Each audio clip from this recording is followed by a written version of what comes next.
Hola amigos, bienvenidos. Esta vez vamos a hacer un repaso para todos los chicos que postulan a la Universidad Nacional de Ingeniería y hemos cogido esta vez un conjunto de problemas históricos.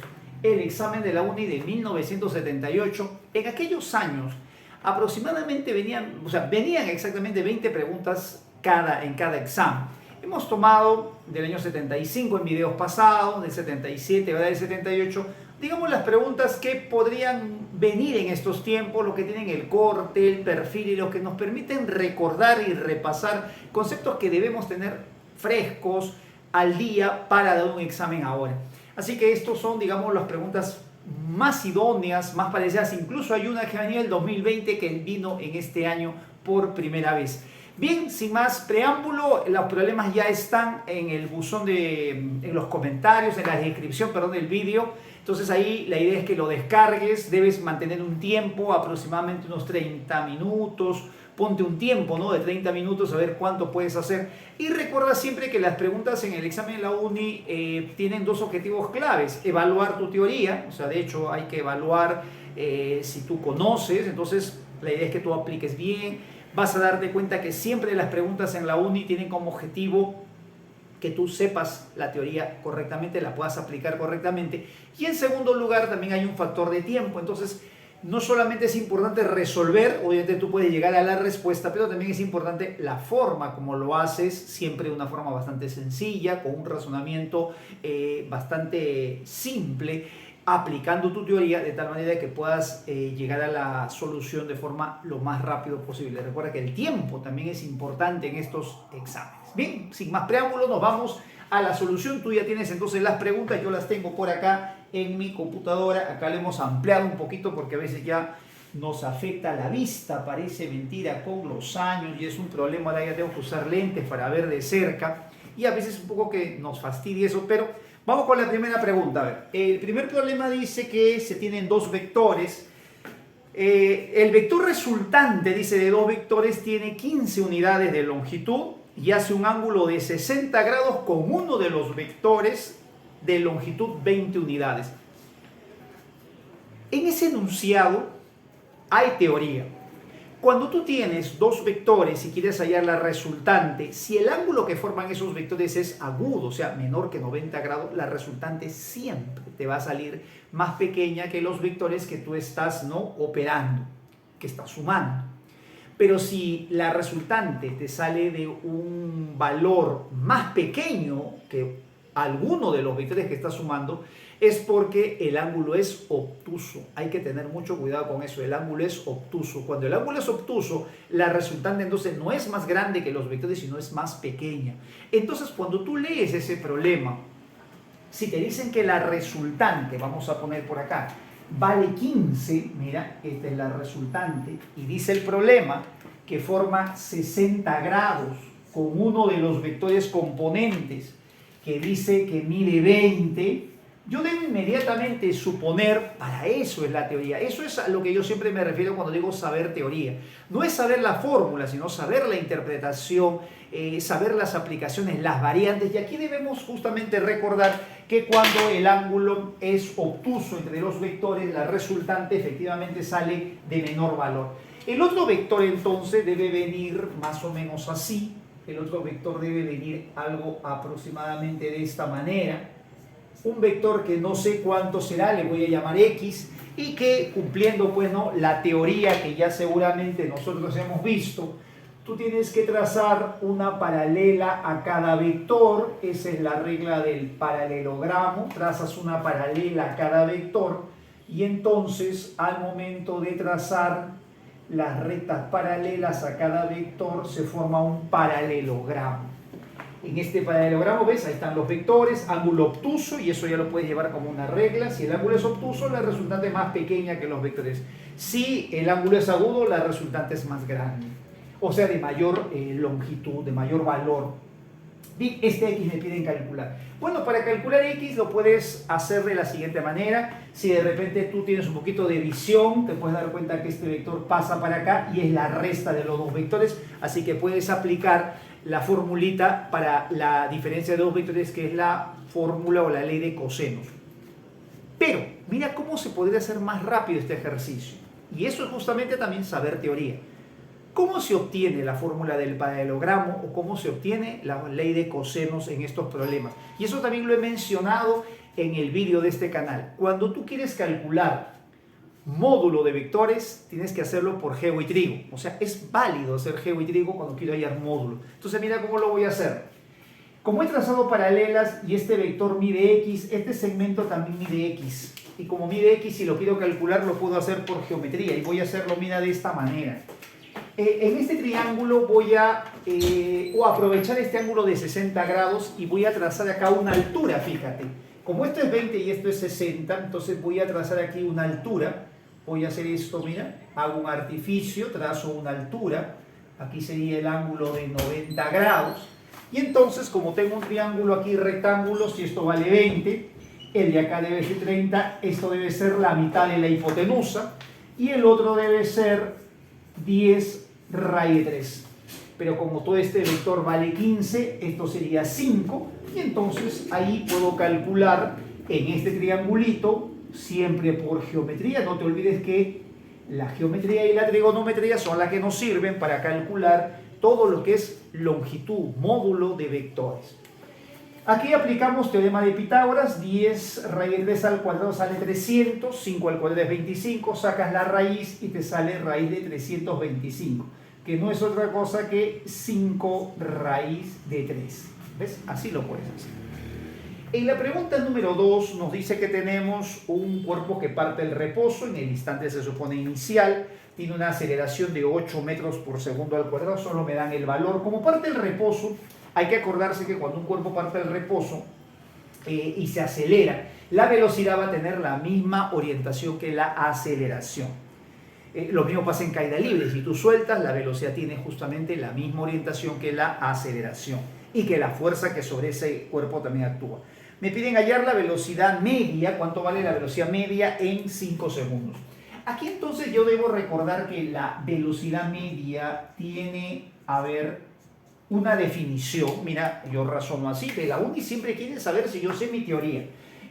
La velocidad media se calcula así, es el desplazamiento entre el tiempo. Ya, esa es una forma de calcular, o sea, lo podría hacer así. Podría hallar cuánto se ha desplazado y eso lo divide entre el tiempo. O también la velocidad media se puede hallar, mira, de esta manera.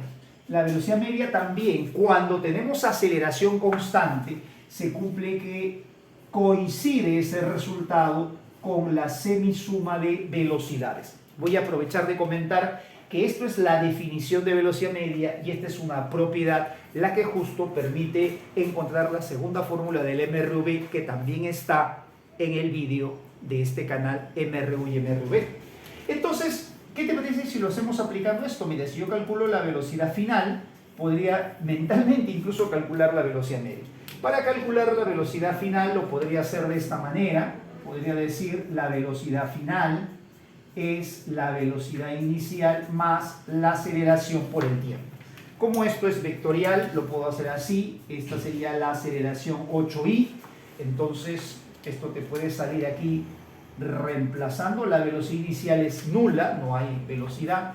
La aceleración es 8, los segundos que han pasado son 5. 5 por 8 sería entonces 40i, el valor de la velocidad final. ¿Cuánto? Con eso te debe salir tu velocidad media. Entonces voy a sumar 0 más 40i entre 2, la respuesta debe ser 20i metros por segundo. Esa es la velocidad media.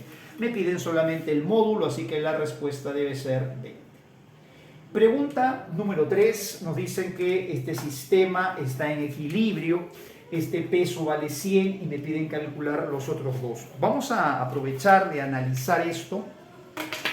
Estos problemas concuerdan, la idea siempre es hacer el diagrama de cuerpo libre en ese nudo.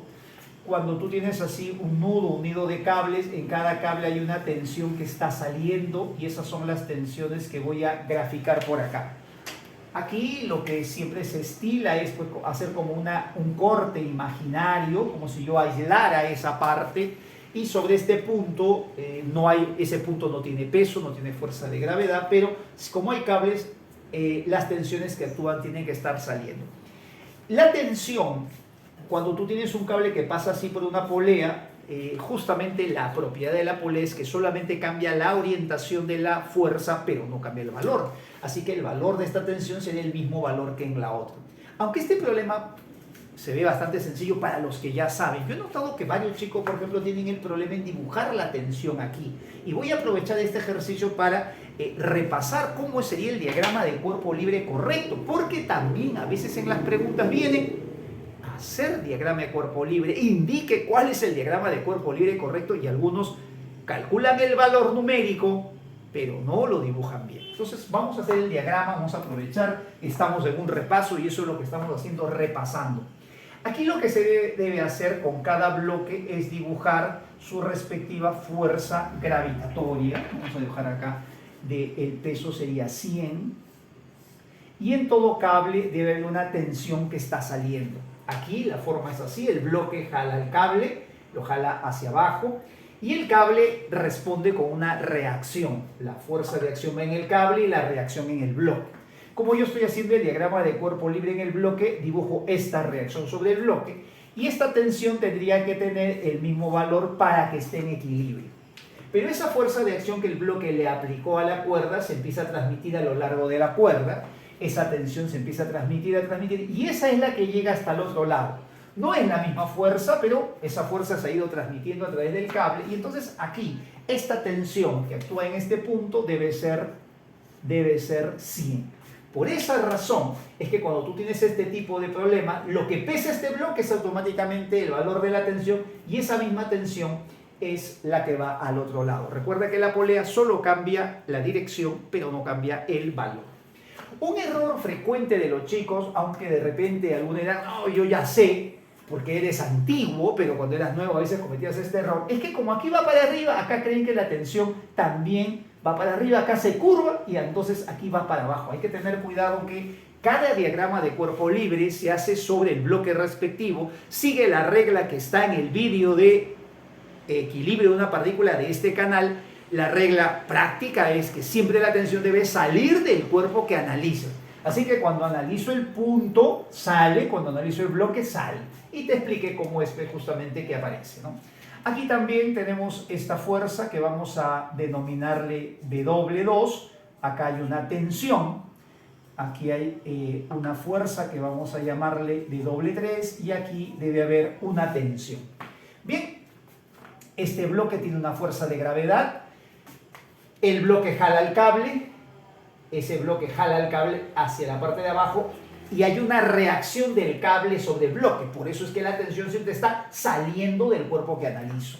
Esta tensión para el equilibrio tiene que ser la misma y esa fuerza que el bloque aplicó sobre el cable se va transmitiendo a lo largo de las partículas del cable hasta llegar al nudo. Esa que es el mismo valor de fuerza sería V2. Esto es algo así como si fuera la acción y la reacción. No es exactamente la fuerza que aplicó, pero se ha ido transmitiendo a través del cable. Aquí hacemos lo mismo, mira cómo es el análisis. Aquí hay una tensión que está saliendo. Esta tensión tiene que tener el mismo valor. Y esa tensión se transmite por el cable hasta el punto. La tensión tiene que estar saliendo. Y como es la misma cuerda, entonces la tensión es la misma. Una vez que tienes las tres fuerzas, mira cómo es el diagrama, mira cómo aquí esto va para arriba y acá también, es como si los dos se juntaran, ¿no? Bueno, de manera práctica, varios creen que esta fuerza está para abajo y se confunden, aunque parezca de repente muy simple. Yo he visto varios chicos que tienen un punto, un talón de Aquiles, un punto débil en el diagrama de fuerzas. En el nudo, yo insisto, las tensiones siempre están saliendo, en el bloque está saliendo, son diagramas de cuerpo libre separados, hecho con cada bloque su diagrama y con el punto también lo he hecho para repasar, porque eso es lo que estamos haciendo el día, repasando lo que se supone tú ya sabes. Bueno, lo que sigue de ahí es formar un triángulo de fuerza, sería la forma más sencilla. También se puede descomponer, pero si ves ángulos que son, como se dice, bonitos, conocidos, lo más recomendable es trasladar. Y podemos hacer esto, esta fuerza de 100, lo podemos trasladar por acá y formar, mira, por aquí un triangulito de fuerza. Siempre es recomendable que el triángulo se forme en la misma figura y con las mismas fuerzas. Entonces, eso es lo que vamos a hacer por acá. Este W lo vamos a dejar aquí indicado. A ver, lo voy a dibujar. Este triangulito lo voy a dibujar, a ver, por acá. Este triangulito lo voy a dibujar más o menos, a ver, de esta forma. Más o menos sería algo así. Un poquito más grande lo puedo hacer. Este W lo dejo en su sitio. Aquí no tengo problema. Este W2 lo voy a poner un poquito más arriba. De repente alguien dirá, pues pero este es muy chiquito, no alcanza. Acuérdate que esta es una representación, tú no sabes la longitud exacta, entonces cuando tú lo trasladas, lo haces un poquito más grande para que alcance. Pues lo voy a poner aquí por calcular después su valor. Y este 100 lo trasladas por acá, siempre conservando la misma orientación. Vamos con los angulitos. Vamos con los angulitos. Como esta recta es paralela, si dicen es paralela, este 37 por ángulo alterno interno también aparecería acá. Esto también es 37. Entonces tengo 53 y acá 37. Eso quiere decir que aquí tengo un triángulo rectángulo notable. Si es notable, entonces los valores te salen, ¿no?, con bastante facilidad. Esto es ya tu fuerte. Si esto vale 100, esto tiene que ser 60. Acuérdate de la proporción 3, 4, 5. Acá te tiene que salirte 125. En la pregunta número 4 nos encontramos con un problema de dinámica. Dice que tenemos dos bloques. Repito aquí en la figura. Me piden hallar la tensión de la cuerda. Y me dicen que cada uno experimenta una fuerza de rozamiento de 22,17. Las masas son, este bloque tiene una masa de 28,9 kilogramos y este tiene una masa de 14,5 kilogramos, ángulo de 37. ¿Cómo se plantean estos ejercicios? Al igual que en estática, cuando tengo dinámica debo hacer diagrama de cuerpo libre.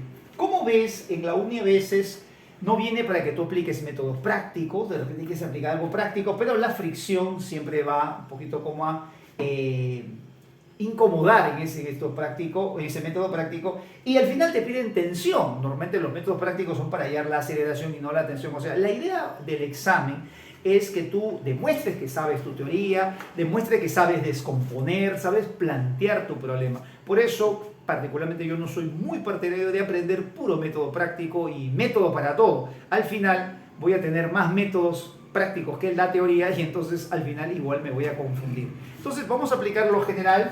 Voy a hacer mi diagrama de cuerpo libre. Voy a empezar a ver por acá. Acá tengo mi fuerza de gravedad.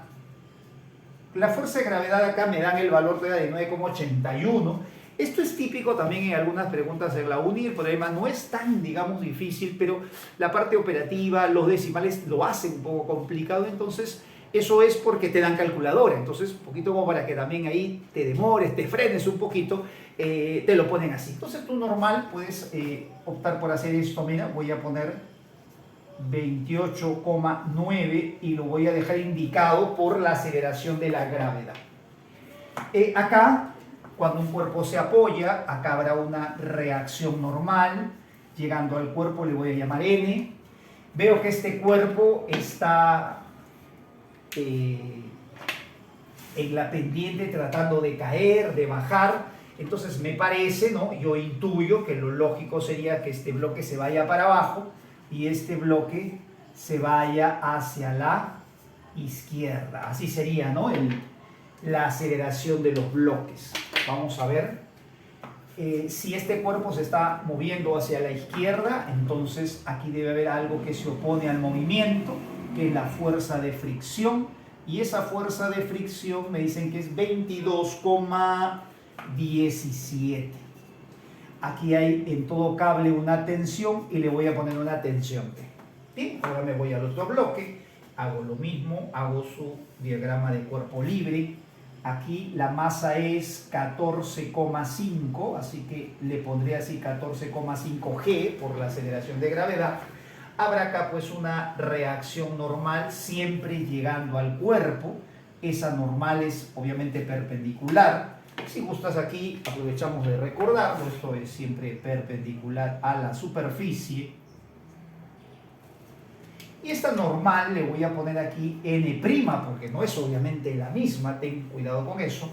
En todo cable debe haber aquí una tensión, como es el mismo cable, es la misma cuerda, es el mismo valor de tensión. Y aquí debe haber una fuerza de rozamiento que también se opone al movimiento y, según dato del problema, en las dos vale lo mismo. Bien, una vez que ya tengo esto, como tengo aceleración, lo que debo hacer es aplicar mi teoría de dinámica. La idea es siempre descomponer las fuerzas de manera colineal con la aceleración, o sea, que tengan la misma dirección, que estén en la misma línea de acción y en forma perpendicular. A lo que está en la misma dirección le aplicaré fuerza masa por A y lo que es perpendicular tendrá que anularse, la resultante debe ser cero. Aquí creo que no hay nada que descomponer porque esto ya está colineal con la aceleración, paralela y antiparalela, y esto es perpendicular. Aquí sí veo una fuerza que no es ni colineal ni perpendicular y es la fuerza de gravedad, así que la voy a descomponer de esta forma. Una componente que sea, mira, paralela a la aceleración y una que sea perpendicular, así, una que sea perpendicular.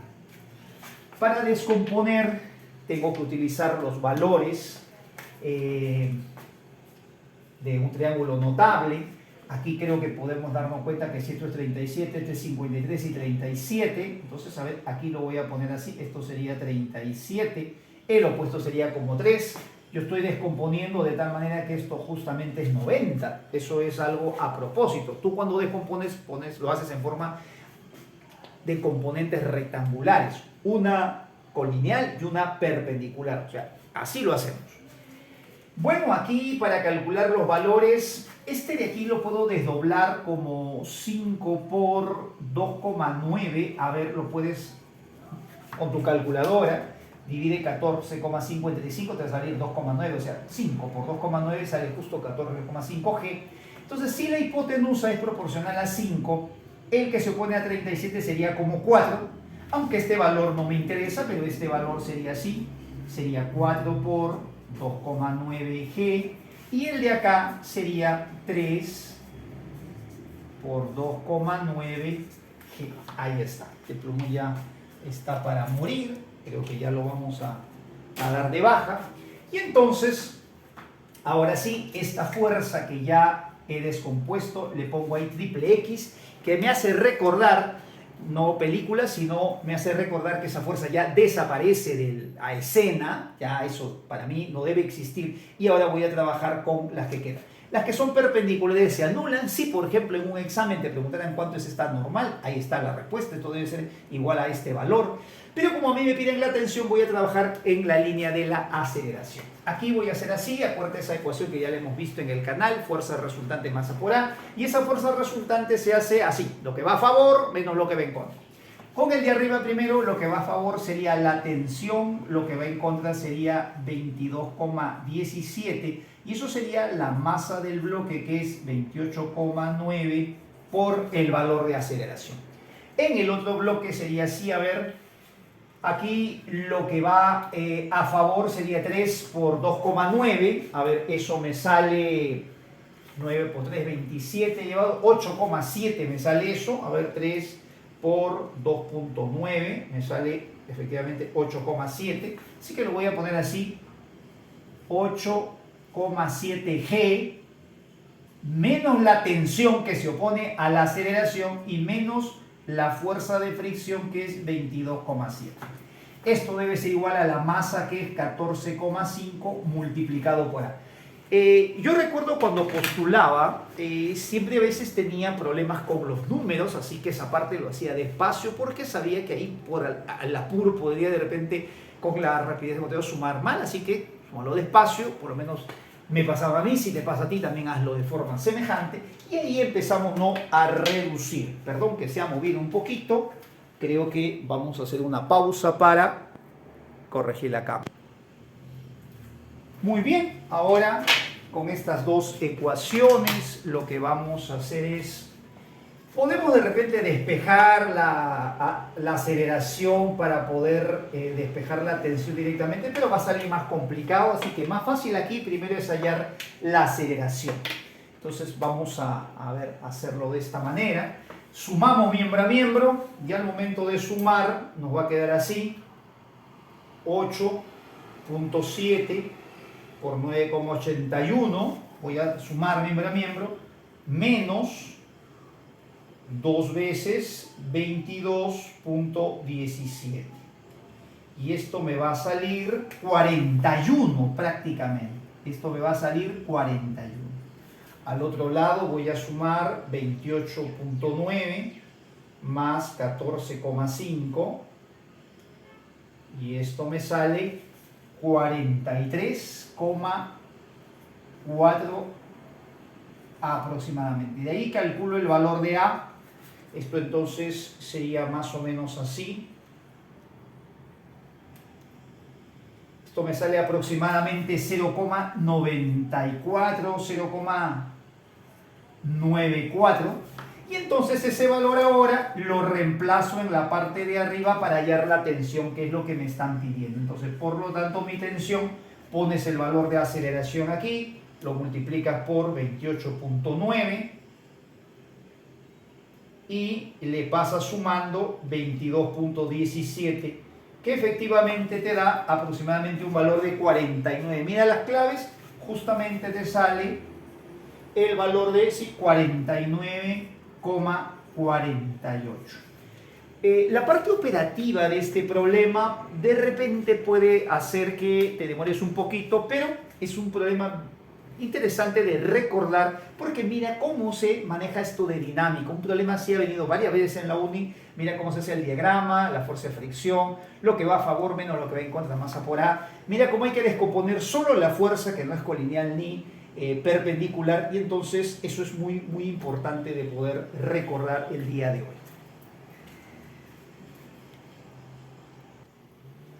En la pregunta 5 nos vamos a encontrar con una partícula que es lanzada hacia arriba con una rapidez de 20 metros por segundo y me piden la relación entre su energía cinética, dice, y su energía potencial al cabo de un segundo. Me dan en este ejercicio como referencia que el valor de la aceleración de gravedad vale 10 metros por segundo al cuadrado. Y lo que aquí tienes que recordar es el significado de la aceleración de gravedad. Decir 10 metros por segundo al cuadrado quiere decir que la velocidad cambia 10 metros por segundo en cada segundo. Si lo has lanzado con 20 y quieres saber después de un segundo qué velocidad tendrá, entonces, como la velocidad está contraria a la aceleración, debe perder aquí 10 metros por segundo y la nueva rapidez debe ser 10 metros por segundo de valor. 20 le quitas 10 sería 10, pasado otro segundo sería 0, pasado otro segundo debe aumentar ahora 10, otro segundo 20 y así sucesivamente. Recuerda que en caída libre los valores de subida, las rapideces de subida y bajada no son las mismas. Aparte de esto, debemos también aprovechar de recordar que cuando un cuerpo está cayendo, en el primer segundo de caída siempre recorre 5 metros, la mitad del valor de la aceleración de la gravedad. En el segundo segundo recorre 15 y así sucesivamente. O sea que todo eso, de alguna forma, es lo que el examen de la uni quiere evaluar si tú conoces. Con esos datos, obviamente lo que te piden ya sale sumamente sencillo. Te piden la relación de la energía cinética entre la energía potencial, pero después de un segundo. Bien, si lo lanzamos con 20, después de un segundo, para hallar la energía cinética sería así, 1/2 de la masa por la rapidez que va a tener en ese momento, que sería 10 elevado al cuadrado, y la energía potencial sería la masa por la aceleración de la gravedad, que te dan como dato 10, por la altura, después de un segundo, que tendría que ser los 15 metros. ¿Ves? Así sería. Bien, ahí operamos y entonces la respuesta mm se va, acá te quedaría 50 bajo 150, entonces la relación es 1/3. En la pregunta número 6, un problema de electrostática, nos dice que se tienen dos cargas eléctricas que se atraen con una fuerza de 1 newton. Entonces vamos a imaginarnos que esta es la fuerza de 1 newton. Y entonces nos acordamos también que la fuerza eléctrica de 1 newton resulta de lo que se conoce como la ley de Coulomb. Esta fuerza de 1 newton es una constante eléctrica K multiplicado por el valor absoluto de las cargas, o sea, le quito el signo y solo pongo los valores entre la distancia elevado al cuadrado. La pregunta es, ¿a cuántas veces debo aumentar la distancia? Obviamente esta distancia va a tener que cambiar. Quiero saber X cuántas veces es D, de tal manera que la fuerza se haga 10 a la menos 4.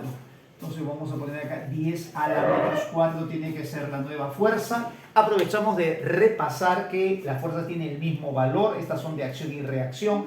Son fuerzas eléctricas que cumplen la ley de Newton. La nueva fuerza entonces, que es ahora 10 a la menos 4, resulta de la misma constante K, el producto del valor absoluto de las mismas cargas, pero ahora la distancia es lo que ha cambiado X.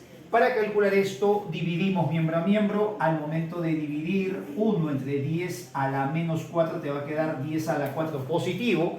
No sé si todo se ubica. Al dividir, esto subiría el numerador con componente positivo.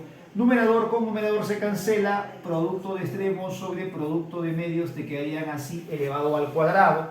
Sacando raíz cuadrada en ambos lados, te quedaría entonces 10 al cuadrado de 100 y eso sería X sobre D. De aquí podemos deducir que la nueva distancia debe ser 100 veces la distancia original. En la número 7, un problema de condensadores. Tenemos un condensador donde dice que su capacidad es 1.2 microfaradios y se conectan a una diferencia de potencial de 3000 voltios. Me piden calcular la energía. Hay que repasar las fórmulas de energía y hay una que es siempre la que suele venir, que es un medio de la capacidad por voltaje al cuadrado. Bueno, lo que tenemos que hacer es reemplazar los valores. La capacidad sería 1.2 por 10 a la menos 6. Hay que recordar que este micro es 10 a la menos 6. Y el voltaje sería 3000 elevado al cuadrado. Bueno, aquí la energía entonces, mira, aquí te va a quedar 10 al cubo al cuadrado es 10 a la 6, con 10 a la menos 6 se va a cancelar, o sea, solamente quedaría 9. 9 por, al simplificar 0,6, entonces se pone 54, debe salir de 5,4 Joule. A repasar las fórmulas de energía en condensadores, que también puede ser motivo de examen. En la pregunta 8, un problema que también es muy frecuente, no solo en la UNI, ¿no? En muchas universidades, la relación de la resistencia con la geometría. Dice que tenemos dos resistencias del mismo material. Cuando me dicen que es el mismo material, eso quiere decir que las dos tienen la misma resistividad. En eso influye. Luego dice que tienen forma de paralelepípedo, así como lo he dibujado. Y el problema dice que el largo de la primera es el doble de la segunda. Aquí hay que tener en cuenta a qué le llamamos el largo, a qué le llamamos el área. Cuando trabajamos con estos problemas de resistencia, hay que ver cómo pasa la corriente y la longitud es digamos, la dimensión que la corriente recorre. O sea, cuando hablamos de longitud, no hablamos de la parte mayor o de digamos, la variable o distancia mayor del cuerpo. Hay que ver cómo pasa la corriente. Voy a hacer un ejemplo por aquí, mira. Voy a poner esta cajita, por ejemplo, y si la corriente pasara de esta manera, esta sería la longitud. Si yo lo pongo así, la corriente va de esta manera, la longitud sería este pedazo. Entonces, cuando decimos longitud, hay que tener presente de que no nos referimos a la dimensión más grande del cuerpo, sino la dimensión que recorre la corriente al momento de pasar. Y para eso están estos conductores, estos cables que se ven ahí. ¿El cable para qué lo ponen? Es para darse cuenta que esa va a ser la dirección en la que circula la corriente. Entonces dice que el largo de la primera es el doble de la segunda. Entonces a esta longitud yo le puedo llamar L y a esta le puedo poner 2L. La primera es el doble de la segunda. La longitud, el largo de la primera es el doble de la segunda. Y el lado de la sección, esta es una sección cuadrada, el lado de esta sección cuadrada dice que de la primera es la mitad que de la segunda. ¿Qué te parece si a esto le ponemos, por ejemplo, a ver, una variable así? A esto le voy a poner, por ejemplo, a ver, una variable 2A. Entonces a esta variable le pongo A. Ahí está. Es un cuadrado A y este 2A, 2A. Esto es la mitad en el lado de la sección cuadrada y este es el doble de longitud. Con esos datos calculo la primera resistencia, sería ρ por la longitud dividido entre el área. El área de este cuadradito que encuentra la corriente cuando atraviesa este cuerpo sería lado por lado, sería A cuadrado. Y la resistencia 2 sería así, sería ρ también, multiplicado por la longitud, y aquí el área de toda esta región sería 2A por 2A, porque es un cuadrado, dato del problema, sería 4A cuadrado. Bueno, lo que nos piden calcular justamente es la relación. Me dicen, se ve que la primera resistencia tiene un valor respecto a la segunda. ¿Cuál sería la relación entre estos valores? Entonces, al momento de dividir R1 entre R2, creo que aquí lo podemos sacar. Se va ρ, se va L, se va A. Producto extremo, producto de medios, aquí te queda un octavo. Entonces, despejando, puedo decir que R1 es 8 veces la resistencia 2. Tenemos que buscar clave, ¿no? Que es la mitad, es la octava parte, es 8 veces. R1 es 8 veces R2, ahí estaría la respuesta al problema. En la pregunta número 9, tenemos un rayo de luz horizontal que incide, dice, en un espejo situado verticalmente. Me voy a imaginar que este es el espejo y este es el rayo de luz que viene.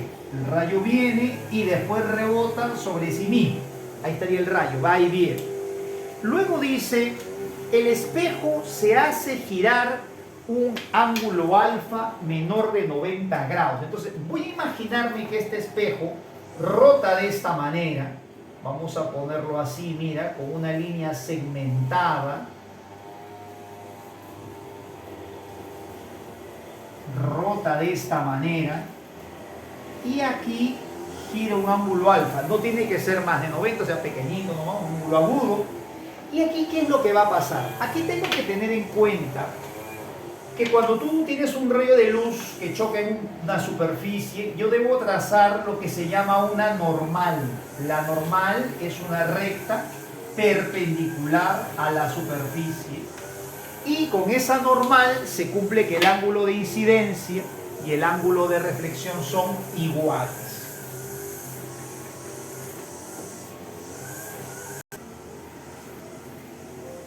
Bien, cuando el rayo de luz, cuando el espejo gira un ángulo alfa, el rayo de luz, mira, va a sufrir ahora una desviación. Observa que el rayo de luz cuando llegaba sobre el espejo en la primera posición rebotaba o se reflejaba sobre sí mismo. Pero cuando gira un ángulo alfa, ahora con la normal está formando un angulito. Vamos a llamarle ese angulito, por ejemplo, un ángulo, vamos a ponerle phi. Y entonces ahora el rayo de luz se va a reflejar. Vamos a ver cuánto sería el ángulo de reflexión. Bueno, el ángulo de incidencia y el ángulo de reflexión deben ser iguales. Y entonces esto debe desviarse así, ¿no? Debe desviarse así. Ahí está. Primero se desviaba de esta manera, pero ahora se desvía por acá. Y este ángulo debe ser el mismo. ¿Qué relación hay entre phi y alfa? Bueno, eso se puede hallar por geometría. Aquí le podemos poner un ángulo cualquiera como referencia, un X, y vamos a darnos cuenta que X más alfa suman 90, y en esta línea verde, con esta nueva posición del espejo, phi con alfa también suman 90, entonces podemos decir que phi y alfa son iguales. ¿Cuánto sería entonces la desviación del rayo? Observa que el primer rayo, en el primer caso, se reflejaba en sí mismo, o sea, el primer rayo era este de acá, vamos a ponerle 1, y cuando se giró el espejo, el rayo en su segunda posición es este. ¿Cuánto de desviación hay entre el primer rayo reflejado y el segundo? Sería 2 phi. El ángulo de desviación sería entonces 2 phi, que vendría a ser lo mismo que 2 alfa, ¿no? Esa sería entonces la respuesta.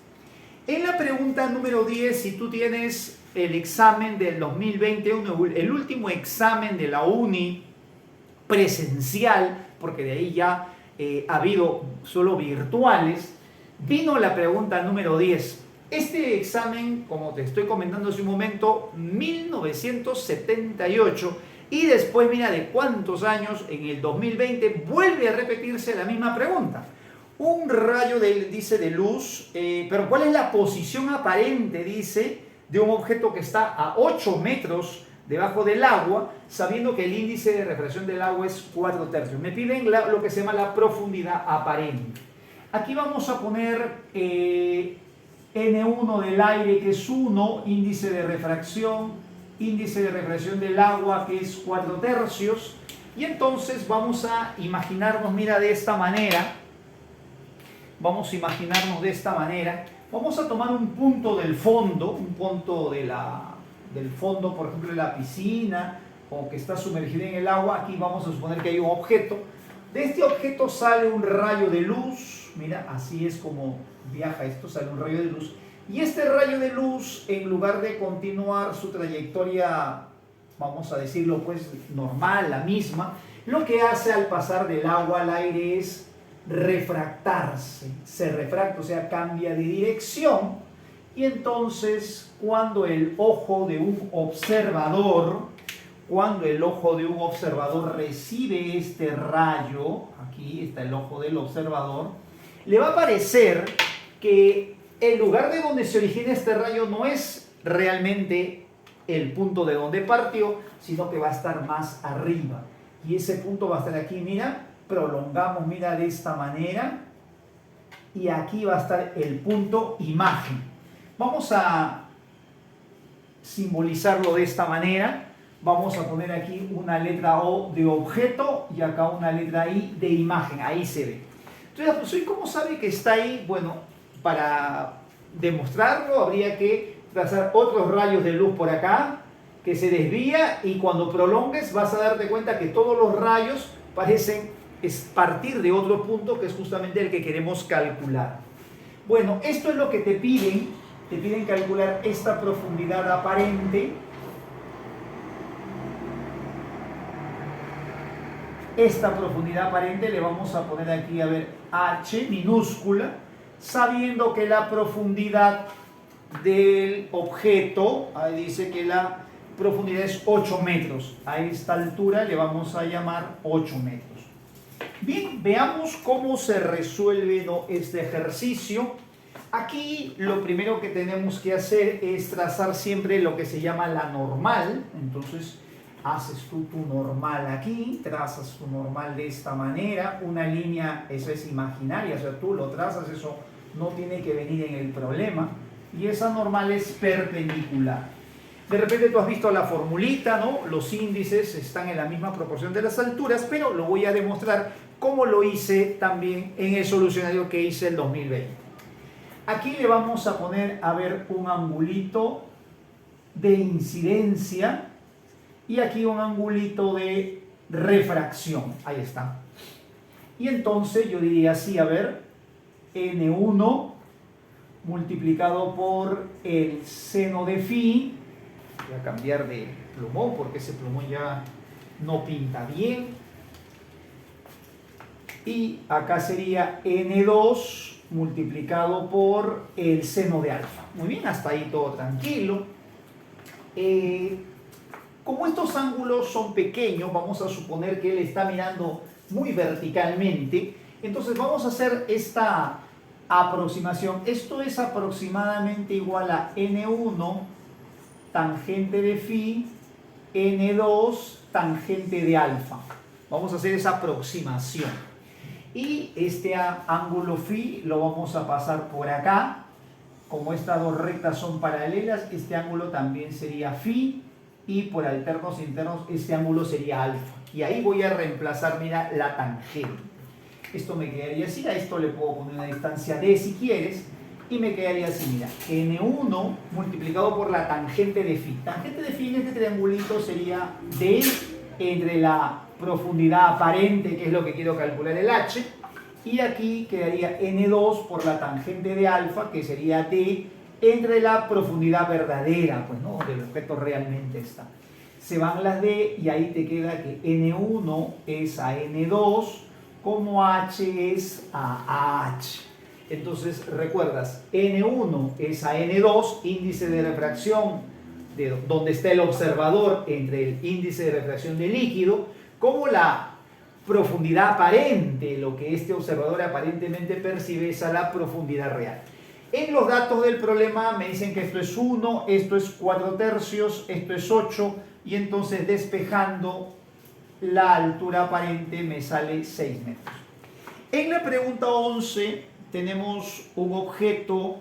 ¿Cuál debe ser la posición de un objeto respecto a un lente convergente? Recuerda que los lentes convergentes se acostumbran a representar de esta manera, con las puntitas así como acercándose, que nos indica o nos da la idea de convergencia. Y cuando ponemos las flechitas o las patitas para afuera, quiere decir divergencia, separación. Lente convergente, divergente es la forma no de representarlo. Me dicen cuál debe ser la posición para que la imagen tenga el mismo tamaño. De repente tú lo puedes tener muy en la mente, pero esto ha venido varias veces en exámenes e incluso en problemas más complejos. Esta posición es una posición que siempre debe ser notable para ti. La posición en la que un objeto tiene el mismo tamaño siempre es aquella cuando se ubica en el doble de la distancia focal. Así que esa distancia no la debemos perder de vista. Cuando tú tienes un lente convergente, este es su foco, y en los lentes convergentes se crea un nuevo punto, se marca un nuevo punto que es el doble de la distancia focal, y la razón por la que se marca es porque cuando pases por esa distancia hay un cambio en la característica de la imagen.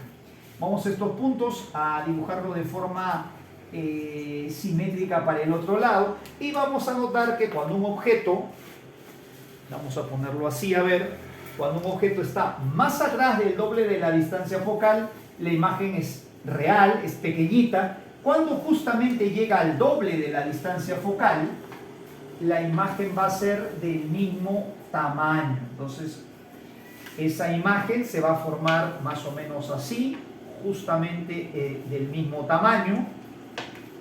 Al otro lado, esta va a ser la zona real, porque aquí está el ojo del observador, aquí está la zona virtual.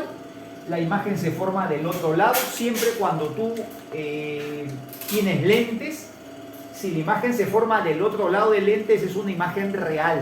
Esa es una imagen real y es del mismo tamaño. Vamos a ponerle aquí la altura. Si esta altura es H, esta altura también va a ser H y va a ser invertida. Cuando el objeto se sigue acercando, recuerda que la imagen se aleja y es de mayor tamaño. Cuando llega al foco desaparece, y cuando está entre foco y centro óptico, este punto de aquí se llama centro óptico, la imagen va a ser ahora virtual, aparece aquí más grande, que es lo que pasa cuando tú usas una lupa. Si tú has usado alguna vez una lupa, más o menos así, una lupa, y has visto un objeto detrás de una lupa, te has dado cuenta que lo ves más grande, efectivamente, porque acá está el ojo del observador, mi ojo, acá está la lupa, y el objeto yo no lo veo, no tengo acceso al objeto mismo, sino lo que veo a través de la lupa es la imagen aumentada, que es el efecto justamente de la lupa. Entonces la respuesta es justamente en el doble de la distancia focal. Esta es una posición notable que todo estudiante ya la debe saber de memoria. Número 12, los lentes divergentes producen imágenes ¿de qué tipo? Aquí las imágenes van a ser siempre virtuales. Aquí el foco va a estar detrás, aquí va a estar lo que se llama el centro óptico, y cualquier objeto, no interesa si está cerca o lejos, cualquier objeto que pongamos por este lado, un lapicero o lo que sea, su imagen va a estar siempre en la zona virtual. La forma de obtener las imágenes es trazar una línea o un rayo de luz, se llaman rayos notables, son los rayos principales, que va paralelo al eje principal. Cuando pasa por el lente diverge justamente, pero su prolongación pasa por el foco. El segundo rayo pasa por el centro óptico sin desviación, y la imagen entonces va a aparecer en esta zona. Va a aparecer así, va a aparecer una imagen en esta zona virtual, una imagen virtual. Vamos a aprovechar de ponerlo así. El otro lado del objeto siempre es la zona real, esta es la zona virtual. Aquí va a tener siempre menor tamaño y siempre la imagen va a ser derecha. Esa es la característica de las imágenes en los lentes divergentes. Si quieres verlo en vivo, o sea, ver la imagen de verdad, te invito a mi canal, entra al video de lentes y ahí hago el experimento, lo he hecho con una lupa para que puedas ver cómo son las imágenes reales proyectadas en una pantalla. Bien, eso ha sido todo por hoy y nos vemos en dos últimos repasos que voy a dejar para que puedas estar en forma y en las mejores condiciones de dar tu examen en la uni. Nos vemos la próxima. Chao.